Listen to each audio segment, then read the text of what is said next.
ประเมินพัฒนาการเด็ก Denver 2 โดยให้เด็กชี้อวัยวะ 6 ส่วน วัตถุประสงค์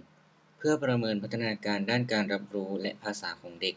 โดยเฉพาะอย่างยิ่งเพื่อวัดความสามารถในการจดจำและบอกชื่ออวัยวะ คำนวณอายุ วันที่ทำการทดสอบ วันที่ 11 เดือน 10 ปี 2568 วันเดือนปีเกิดเด็ก วันที่ 3 เดือน 4 2566 คำนวณอายุเด็กได้ออกมา เด็กมีอายุ 2 ปี 6 เดือน 8 วัน พฤติกรรมระหว่างทดสอบ เด็กเป็นเหมือนทุกวัน ใช่ ความร่วมมือ เด็กให้ความร่วมมือพอควร ความสนใจสิ่งแวดล้อม สนใจบ้าง ความกลัว กลัวมาก ระยะความสนใจ เบี่ยงเบนความสนใจง่ายมาก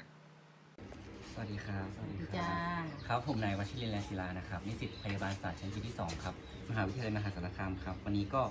จะมาวัดพัฒนาการเด็กนะครับ โดยใช้เครื่องมือคือ Denver 2 นะครับ โดยที่จะให้น้องนะครับชี้อวัยวะ 6 ส่วนนะครับ ค่ะ โดยที่น้องเกิดวันไหนครับคุณแม่ วันที่ 3 เมษายน 2566 ค่ะ ครับ เดี๋ยวเราเริ่มกันเลยนะครับ ว้าหนูไม่ตก น้องแม่ขวัญค แม่ รั ขวัญ บ ค่ะ เดี๋ยวจะให้ชี้อวัยวะเนาะตาอยู่ตรงไหนเอ่ย อาตาลูกตา ตุ๊กตาอยู่ตรงไหนเอ่ย อาตาอยู่ตรงไหนลูก ชี้ให้พี่ดูหน่อยเลย ตา ตาอยู่ตรงไหนคะ ตาอยู่ตรงไหน ตาอยู่ตรงไหนคุณเดี๋ยว ตรงไหนนะ ไหนตาอยู่ตรงไหน ตาอยู่ตรงไหนนะ เอาแขนลูกแขน เอาแขนอยู่ตรงไหนคะแขน แขน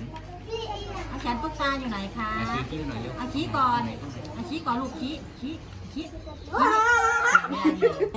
นไหนตา ตาอยู่ตรงไหนลูกเอาพี่วาทำที่ ตา ตา เห็นไหม เอา พี่ชี้ เอาชี้ก่อนลูกชี้ก่อน ตรงนี้ ชี้ตา ตา โอเค จมูกอยู่ไหน ไหนจมูกอยู่ไหนคะจมูกน่ะนี่นี่ ปากอยู่ตรงไหน ปากก็ปาก ปาก น่ะเอาปากนี่ เก่งมากเก่ง ขวัญเก่งจังเลย แขน เอาแขนอยู่ตรงไหนแขนพี่วาแขนมีแขนชี้แล้วแขน โอ แข เคน โอ้เก่ง ขาอยู่ตรงไหน เอาขาค่ะขา ขา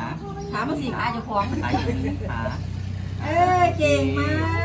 ก หัวอยู่ตรงไหน เอาหัวลงตรงไหนหัวนี่ เก่งจังเลย ท้องอยู่ตร เอา งไหน ท้องอยู่ตรงไหนท้องน่ะ ท้อง เอาชี้ อยู่ ท้ ต อ รง งไหน เอาชี้ท้องนี่ได้บอกชี้นี่อันนี้ปากอยู่ตรงไหนปากพี่วาอยู่ไหน ปากพี่มา นี่ จมูก เอาจมูกอยู่ไหนจมูกเอาชี้จมูกเอาชี้จมูกก่อน ที่ไหน ชี้จมูกเอาหัวอยู่ไหนหัวเอาแขนอยู่ตรงไหนแขน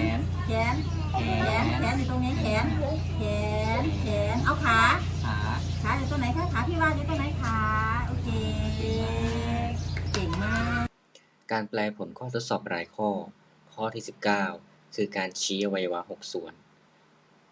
ผลการทดสอบคือ F คือไม่ผ่าน การแปลผลข้อทดสอบรายข้อ ล่าช้า เนื่องจากเด็กสามารถชี้อวัยวะได้ 2-3 ส่วนจาก 6 ส่วน แต่ยังไม่สามารถแปลผลรวมได้ว่าเด็กมีพัฒนาการล่าช้า